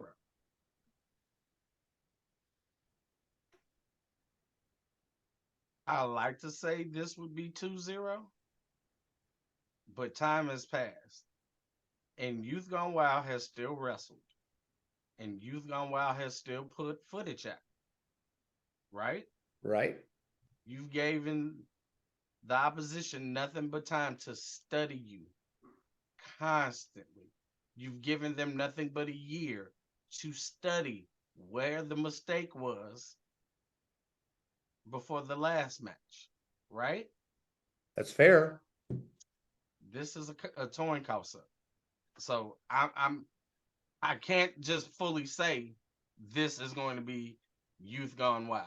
I can't, because the other team has had too long to prepare for them. And the thing is, we know how Youth Gone Wild gets. They get a little cocky sometimes. And the problem is, does that cockiness pay off or become a detriment this Sunday? Andy? I've never personally met these two teams before, but from what you're telling me, this is going to be like a classical 80s style WWF tag team match. And based off what C-Red said about the cockiness and the time that has been like just passed from the last match to this one, that cockiness can really cost you a match very quick, and it can catch you at any time. So if you're not paying attention to what you're doing, or if you think it's going to be a breeze, it's usually when the breeze slaps you in the face and pins you 1, 2, 3, and then you lose the match. You're not wrong. You're not wrong at all. And like I said, Youth Gone Wild is often focused, but if Outrunners get them out of their game, anything could happen. Another tag team extravaganza that's happening Sunday in Michigan City is the Bro Brothers versus the Sin City Playboys. Now, I have just recently become acquainted with the Bros, and I thought one of the Bros was God hosting a show a Sunday ago, because it was just this voice, and the other brother was running around looking for the voice. If you're IPW, if you know, you know. But the Bro is very, very, very entertaining tag team. And then you've got the Sin City Playboys, Tully and Solomon Stone. Solomon Stone, $1 million body, $1 million moves, $1 million personality. He's a millionaire. And then you've got Mr. Made for TV, Tully Bertarelli. I'm not sure if the other Playboy, Johnny Nye, is going to be in attendance, but he might be. And then, of course, Bo will, he's the ringleader of the Playboy, so I imagine Bo will be there. Tough work for the Bro Brothers, simply because the Bo brother is going to be running around the outside of the ring, and we all know that gives the Playboys the upper hand and the unfair advantage. Red, you know a little bit about unfair advantage. Thank you. That's I called a don't think. perfect segue, is what that is. No, I know it is. I don't think. Honestly, I think the crowd will love the Bros, As you should. but I don't think they're gonna walk away with the victory just because of the fact that you just stated the numbers game. Uh, Again, we don't know if Johnny Nye or Bo will be there. No, It's Bo's going to be prob there, but Johnny Nime is, I think he's recording an album or something, or I doing want to some. intervene on what you're saying about the numbers. The Bros are going to be too high to count, so they won't care. That also is a fair point. That is they also might a not fair they point. might not care, but guess what? It's easier when you can physically look and say, okay, we have two opponents and know that they are maybe possibly four, two on the inside and two on the outside. And again, uh, four goes into two. Last time I checked, at least two times. So that's not a good setup for the Bros. Hey, I would love to see the Bros get their hand raised and hear that crowd in Michigan City, because I honestly think they could steal the show and become the new fan favorite. That's fair. I like everything. I'm with you every step of the way. Now we've got a match that I think is going to be interesting, and Andy will have some personal information to give us on that. Russell TD, everywhere you want to be, making his Chicagoland Championship Wrestling debut versus Chip Walker.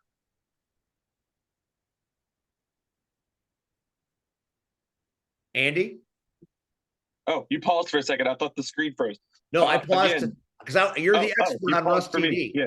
You see, I'm not a good fill-in for Cactus. She's way better. Hey, you know what? But the fact that we have you and Cactus, it's amazing. It's amazing and a blessing. If there's anyone in the Midwest who knows Russell TD and how he wrestles, especially in the last month, it is absolutely me. Like I said, I can confirm I have wrestled this man at least 4 times since the beginning of September. So I kind of have good insight on Russell. And I can tell you personally, from the first match to the last match at Rocket Pro, he's only gotten better. So if he can stay focused and heed the advice I gave him earlier in the podcast, he could walk out with a win at Chicagoland in his debut. Chip Walker is a very impressive athlete, and this match will have a lot of heat. It'll be exciting, flamboyant, everything you want in a wrestling match. Russell TD versus Chip Walker. I was really impressed with Chip the last show. What about you, Red? I was too. That match could have went either way, and I was just I'm not gonna say surprised. I know the office of CCW doesn't bring in just anybody. Nope. So I was highly impressed with his style and his technique. And unfortunately, I'm gonna have to go against Russell on this one. I think everything is going to play to Russell's disadvantage. I agree. And anybody It's a who thinks debut. LeBron James and Aaron Rodgers are the GOATs, respectively, can't win a match. Impossible. You know, he's gonna walk out. You know, debut match, crazy crowd, an opponent he's never faced. You know, now if he overcomes all of that, hey, more power to him. He'll be one step closer to being LeBron. You know, but right, you know, but I think Chip has the advantage. He has the experience, and you know, I just see Chip walking away with the victory Sunday. Gonna be a hot match either way you slice it. In a speaking of somebody being far and away more experienced, you would think would mean an easy victory. I don't think experience and outside interference are going to save the Kang on Sunday. And it's my opinion that the Kang is going winless this weekend losing to Hunter Payne Saturday, and then following that up with a loss to Shaq Jordan on Sunday. Shaq Jordan's just too good. Steve, do you now know what is on the line? See, because clearly you've missed the undertone. The undertone is we have graciously decided, in conjunction with the office of CCW, to put on the line the C3 Ultimate Wrestling Championship. Oh boy, Miles is gonna go over and lose a belt. No, What are we're you, not. crazy? See, the problem is, Steve, you do all this talking, yet we get results. We keep our titles, don't we? Yes or no? You do, but not this time. So do you not think on Sunday I've already come on now, Steve? Shaq's gonna kick you in your bald head, man. He can't find my bald head. He's gonna Miles find is you. and that's the problem. He can find me, but I'm not in the match. So he has to worry about Miles. See, it's already a 2-on-1 advantage. And there you have it, the admission of cheating. No, it's not a mission, it's just a fact. I am legally and technically a manager. So I can be out there, right? Yeah. Now, but you can't interfere. If other members of the ARC show up, I can't help it. Well, we already know one of the other ARC members is there. So, I mean, hey, I'm just saying, Andy, ARC, go ahead, Andy. Tell Red why Shaq Jordan's going to beat Miles' brains in. Three things. First, he's got to make it this Sunday because, like you said, he's got to get through Hunter. So if he even gets through Hunter and he gets through 100%, he's got to wrestle Shaq the next night for a belt, which adds more pressure. So he's got to make it out healthy from Saturday, come into Sunday with a belt on the line against Shaq. Again, a person who I have personal experience wrestling with and training with, and I know Shaq is, again, he's like moving on another level right now. And third, Shaq, bro, if you ever watch this podcast, I know John listens to this podcast too. I am going to be at Chicagoland. If you need a brother at the ringside, bro, got the hot rod, man. I'll keep the ARC dudes out your way, man. Especially Andy's challenging the ARC. Andy wants a piece of Mercer. Do you really think Andy can handle Larkin? Do you really think he can handle Larkin? No. I do. I'm already booked for Sunday. And again, you do dumb things when you're powered by liquid death, baby. And I'm going to do a lot of dumb things that Sunday night. Trust me. It's going to be freaking got nothing to do with us. It's going to be pure 1,000% energy. And if they put me at ringside to help my bro Shaq out, I bet I can keep you. But here's the thing, Andy. You're not a licensed manager. So I can officially have you banned. I can have you kicked out. I can be there. You can't. That's the difference, Andy. So what about the rest of ARC? Are they managers? Are they managers? I didn't say. Did I say they were coming out? No, I didn't. But guess what? There's already 2 of us out there versus 1 Shaq Jordan. So again, if y'all believe, then put your money where your mouth is. Put your money where your mouth is. Because all I gotta say is clearly, y'all know nothing. Just Amazing just tried to take that title off of Miles and had his crew. And guess who still walked away with the title? We did. Again, there is always, Andy, that's your problem. You do too much fucking talking and not respecting that. Guess what? I've done this for 20 years. I've led people to titles. I've helped people to keep those titles. I know what the fuck I'm doing. So guess what? Do you think I'm going to let some little fly-by-night newcomer over the fucking king? The guy that started on the fucking pre-show? The guy that nobody fucking counted? The guy that nobody fucking wanted? And now everybody is begging for him to be on their shows? Do you think on Sunday, son, we about to fucking lose gold? Then take your ass back to the 80s. Please do. Because clearly you don't know shit about 2022. You know All I gotta nothing. say is, just like you mentioned, 2022, times do be a change in C-Red, and times have certainly changed, and it's about time that Mercer loses that belt because Shaq is going to win. Just like you just lost your fucking belt 2 miles, right? Yeah, right. Zip it. Zip it. You lost. Did you lose? Did you fucking? Did you lose? Do you have the title? Do you have the title? I need Ryan Matthews to say. Do you have the title? Do you have the title? Stop avoiding the fucking question. Do you have the title? Yes or no? How did it have to happen? Yes or no? You can ask a question. Do you have the title? How did it have to happen? Do you have the Did it have title? to happen behind my back? Do you have the title? It's a yes or no statement. It's not answer with a question. Right? It's do you have a question? Won't get in the ring face to face. Oh, That's the thing. okay. But We know who got the title. We know who got the time for title. Miles and I. There will We be know a who time got for the Miles title. and I. Right know now, who he got has the to title. get through Hunter Payne and Shaq. There will be a time. We know who got the title. Rion, this ain't even my fault. And you want me to come back to wrestling? Y'all can eat a dick. I'm not gonna deal with this. Y'all want me to come back? Yeah, y'all quit playing. I'm not gonna. No. Come back, Rion. Too much. What is happening here? What is? We have another guest. I wasn't expecting this. This show should be over by now. Hang on.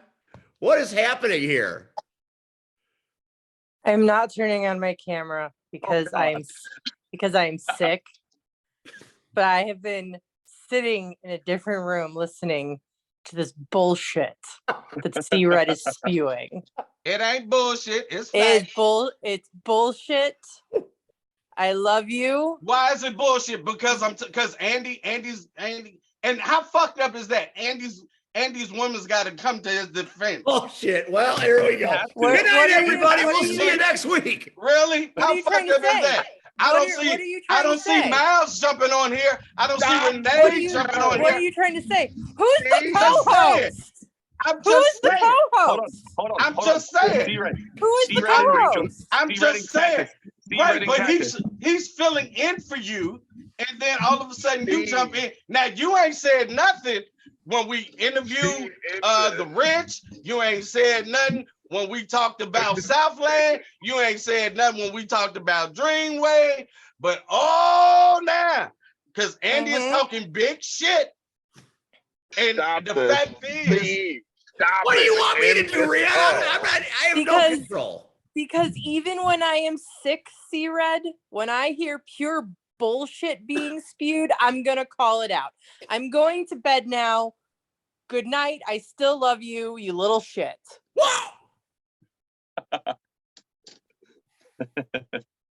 I can be a little shit, but you don't have the title. Ha ha ha ha ha. Cactus Rack from her deathbed calls C-Red a little shit. Dude, I've been Doesn't called get any worse better in than 20 that. years. In 20 years, I've been called worse. And guess what? I give 0 fucks. Moving right along. It's all right. Speaking Listen of here, giving- Milk Dud. In December, I'll get my hands on Mercer. That's all I gotta Dude, say to end that conversation. you I'll hurt get my hands on feelings. Mercer. You talked about my bald head, so you hurt my feelings. Get the fuck out of here. Steve, keep going. Keep going, Steve. I did not say, just for the record, there was no Milk Dud commentary from me. Moving right along, speaking of more misfortune for the ARC. Oh, I love talking about misfortune for ARC. It ain't more. Jackson Would you P. shut the Larkin. fuck up? Let him get through the card. Damn. Jackson P. Larkin is one of the toughest men I have ever seen wrestle. He is his fist, his concrete fist is absolutely devastating. Many men have come up against the person Jackson P. Larkin is fighting, and many men have fallen. However, this situation is at a critical mass because not only is the Wrestle League Championship on title, but the UHC Championship is on title. There's no way on planet Earth that Ewok loses this match. It would take an act of God. And I've been called that. Ewok has so much gold. Fort Knox is jealous right now. There is no way ARC walks out with those titles. I can absolutely guarantee that right here on this podcast. You can guarantee a lot of shit you can't back up. So No, I back up a lot of things, and I'll back this up. I can promise you. You're gonna leave very sad. You're gonna be out a belt and then not having two more added to your little pile. First of all, since you want to go there, Miles has more belts right now than Ewok. Okay, so calm the fuck down. Second of all, this has nothing to do with Miles. This is about Larkin and fucking Ewok. Stay on subject. God, when you get a special guest, keep them on task. I have stayed on subject. Anyway, I just made a good and said Fort Knox will be there jealous. will be, again, 2 more titles added to the collection. Again, I've got a plan, Steve. You know this. I just want to know this. And again, if a meteor happens to fall out the sky and hits Ewok, as he walks to the ring and the bell rings,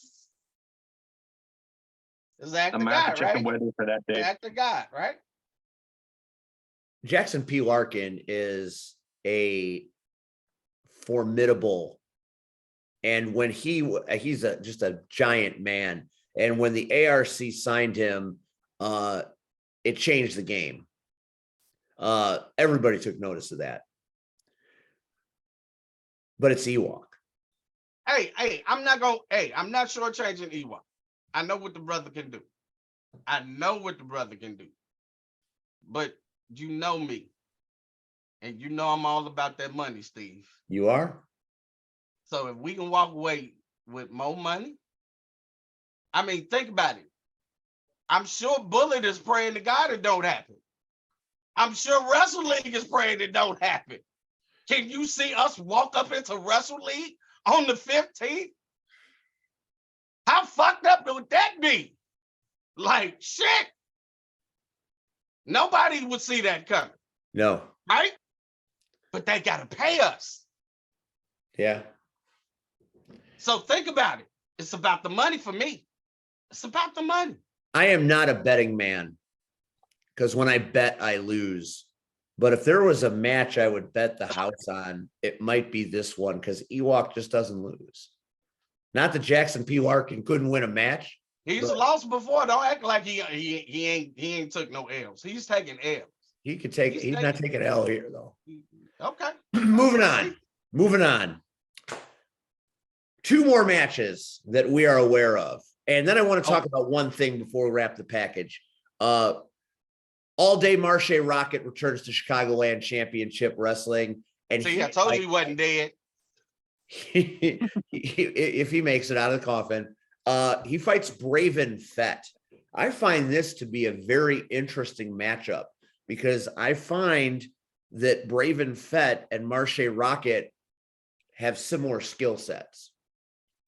And I wonder what that's going to look like in a match because Marche is usually bigger, stronger, and faster than most of his opponents.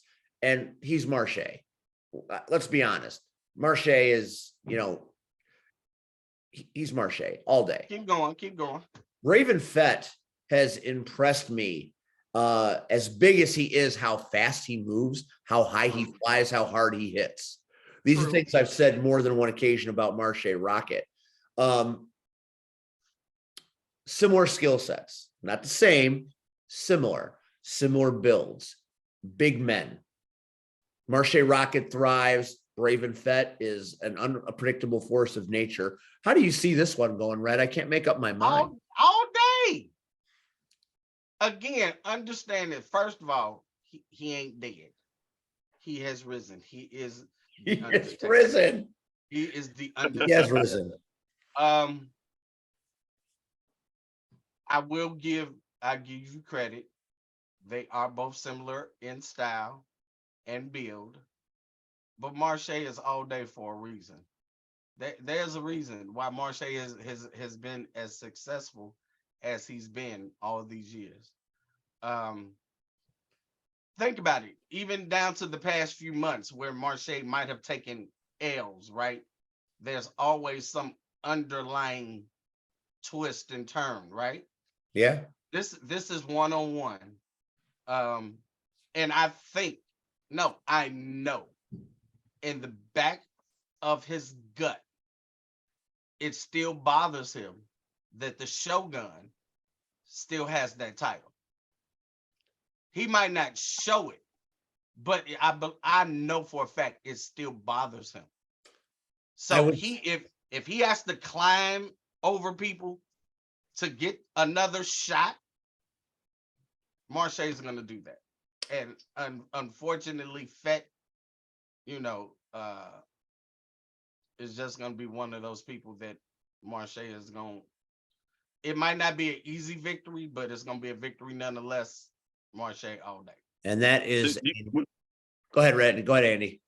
I was gonna say, would you win over Fett on that night? That should give him a chance to fight Shogun again, or do you think that's still a little bit down the line? With who? Do you think that Rocket Marche versus Fett is going to lead to a #1 contendership? I don't know, because here's the thing with the office of CCW is they're always looking for great talent and new challengers from all over the world. Right, all over the world. And so let's be honest, even this Yuta and Paragon match, we knew Yuta was going to be announced when we found out. We knew that. We had no idea. So we didn't know if it was Logan. We didn't know if it was Marche. And I'm going to be honest. I honestly thought it was going to be one of those two. So when it became Paragon, that was a game changer. I would like to say this is the next in line, and whoever wins gets a shot at Logan. I can't, because again, hell, it might be the Undertaker himself at the next damn CCW show versus Logan. I mean, hell, You never know. You never that's the reason why I love Bullard, but I despise Bullard at the same time. Like, I can't game plan until contracts are sent out. Like, and even then, most of the times I get the contracts, I sign them, and then he sends them to the opponent. And then we find out who the hell signed the contract. So this is difficult, but I would like to say again, like I said, Marche is going to win. I don't think it's going to be just a walk in the park, but I see him winning because in the back of his mind, he wants Shogun one-on-one, and we have yet to have that. You're right about that. And speaking of Shogun Chris Logan, the champion of Chicagoland Championship Wrestling, he is going to have his hands full on Sunday in the main event as he takes on the public enemy, Eric Dillinger, in a match straight out of a comic book. First of all, I saw the entrance Saturday. You know I loved it. Ghostbusters. So I ain't afraid of no ghost. Who the hell knew that Steve Michaels was a Ghostbuster? That was a game changer. He's a Chicago Ghostbuster. You Blew didn't know my that? mind. You for real, you didn't. I didn't that? know. Where the hell have you been? I guess I haven't been there. Here to hunt, man. I'm just asking, like, you really don't look at social media much. Dillinger versus Logan. There is no way in hell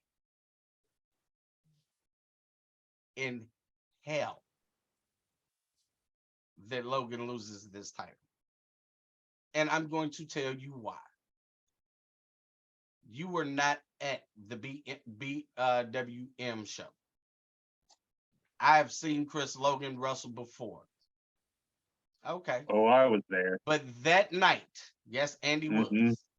That was a crazy I don't show. know what the hell got into Chris Logan. I don't. But I saw this whole, like, I earned sitting at that commentary table a whole new respect for Chris Logan. And he defended the title he defended the brand new title that night that was presented to him.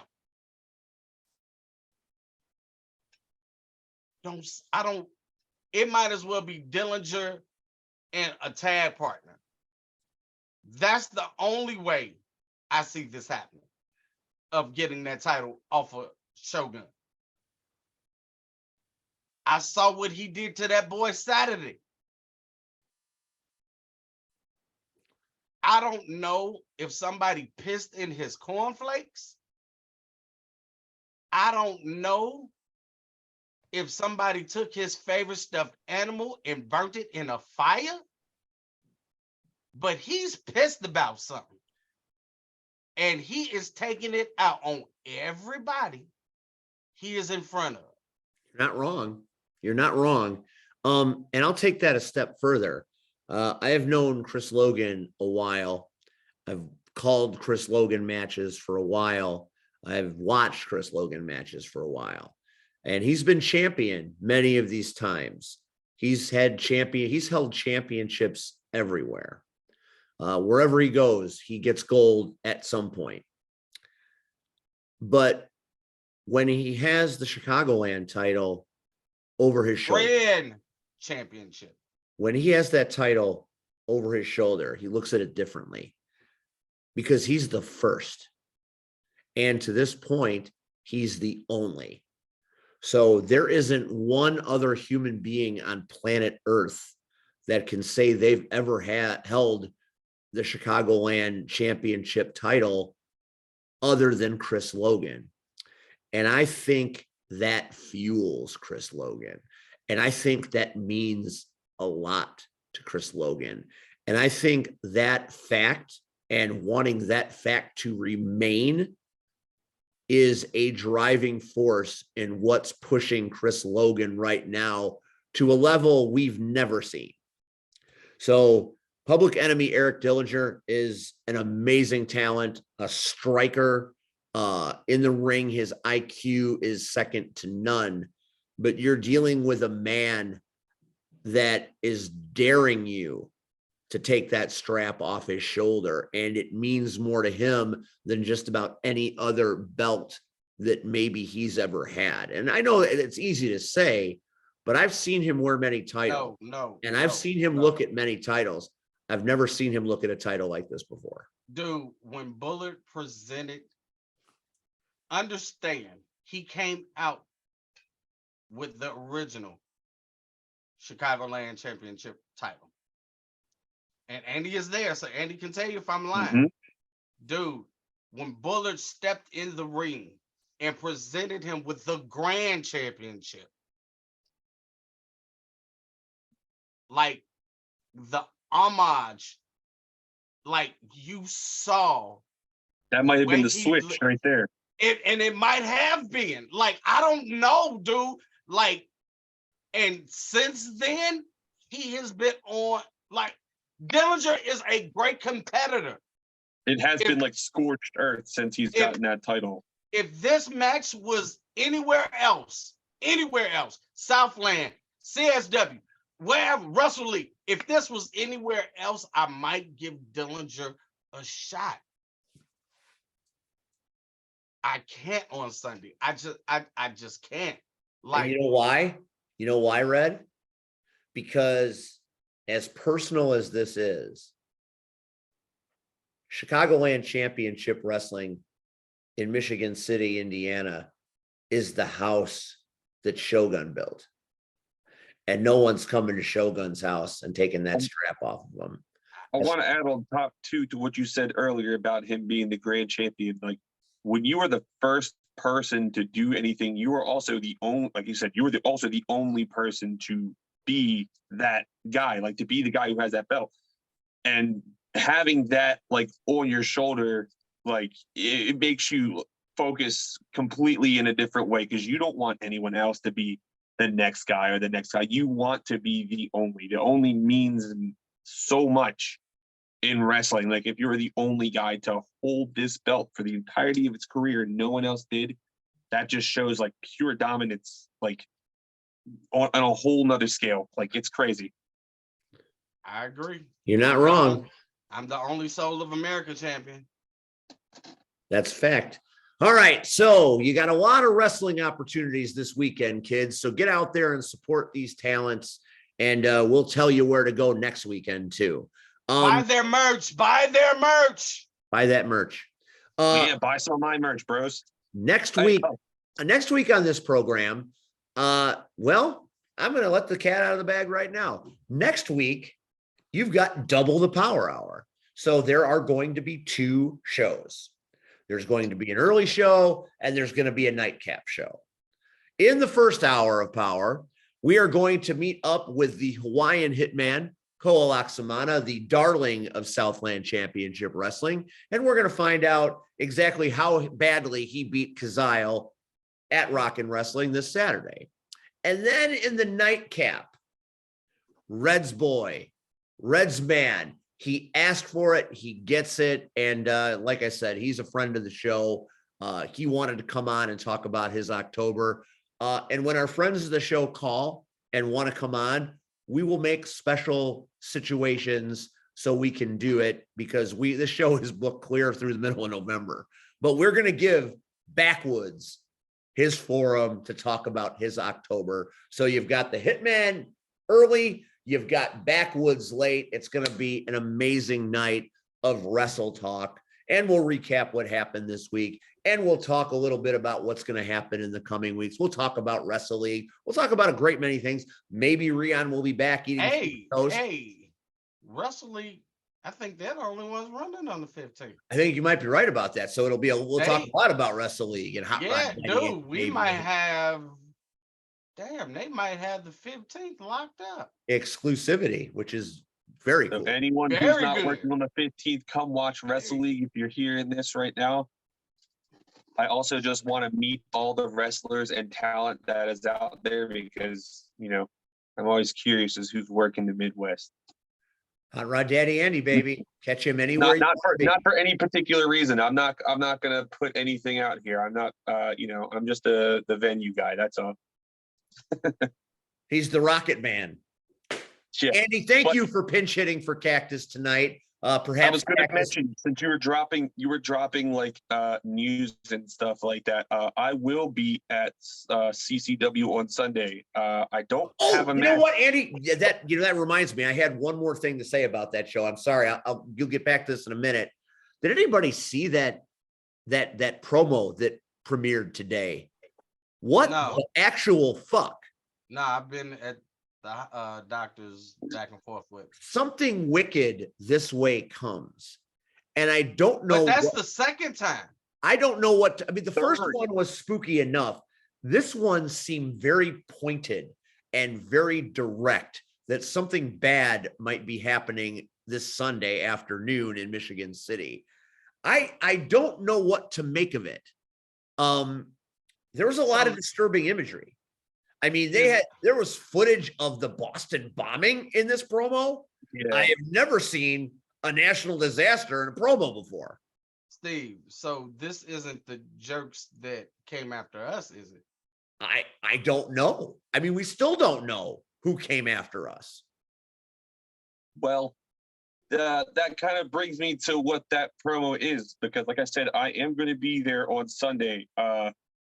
And if you have learned anything in the amount of time you have met the Hot Rod Daddy Andy, is I tend to be a pretty goofy person. I tend to be pretty outlandish and stuff like that. But I don't like things like that. Like anything that just feels like it's targeting someone, or like you said, like a point. Like they're trying to get to something that's trying to just irk like the crowd, and I don't want that, and I don't like that. I don't like people who bully.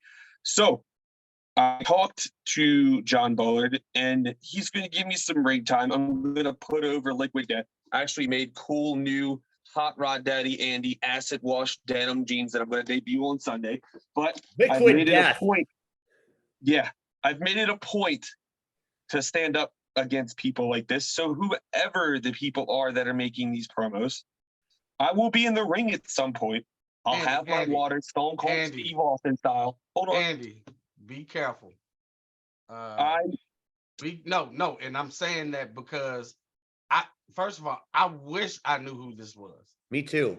But me and Steve, prior to the pandemic, they broke into Steve's house. Somebody broke, so I'm not even gonna say it's the same, but it has that feeling to me that it's the same. They came broke to your into classroom. Steve's house. They broke into my job, and like the authorities couldn't Feels find familiar. shit. Like, and that's what I'm saying. Like, it's familiar, but it's different. Yeah. So are they coming after us in a different way now? Or somebody else? Are they going after somebody else? Or is it somebody else? Well, again, like I said, you don't know fear until you face fear, and I am absolutely not afraid to face that. If they want to see me at my job, I work at Irons Oaks in Homewood, Flossmoor, Illinois. I love Irons Oaks. I know. I'm a park ranger. If That they is, ever want to meet the of Hot course Rod you're a Daddy, park they can come ranger. to the Of village course Crete, Illinois. you are a park ranger. That you could have no other job in this world. You have to be a park ranger. I have to tell, like, I have no fear. I am not scared to stand up against whatever I feel is justified to stand up against. Like, this doesn't feel right to me. So at CCW, I'll have my liquid death.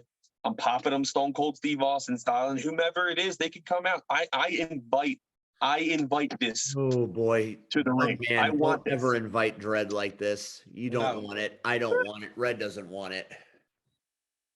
You got to stand up to this stuff, man. I get Andy. I get that, but again, I personally want legal ramifications. I'm sorry. Me too. They broke into Steve's house, but then they broke into my job with my students. The hell with that. My family. Surprised they didn't steal my dog. Hold on. That's the question, Steve. That's why I thought you were always behind it. Because your dog barks the hell out anytime Rion pull the hell up, right? I can't, and my dog barks when I come in the house. But your dog didn't do jack that day. I'm just gonna tell you this. Rion's back. Yeah, sorry, I'm dealing with stuff over here. I've been at this train for a while now. Damn. We understand. We understand, Rion. Rion is at a train. We are at a crossroads. Chicagoland Championship Wrestling is happening this Sunday. It's the return. Don't miss it. Next week, we have a special doubleheader here on the Power Hour, Koa and Backwoods. It's going to be great.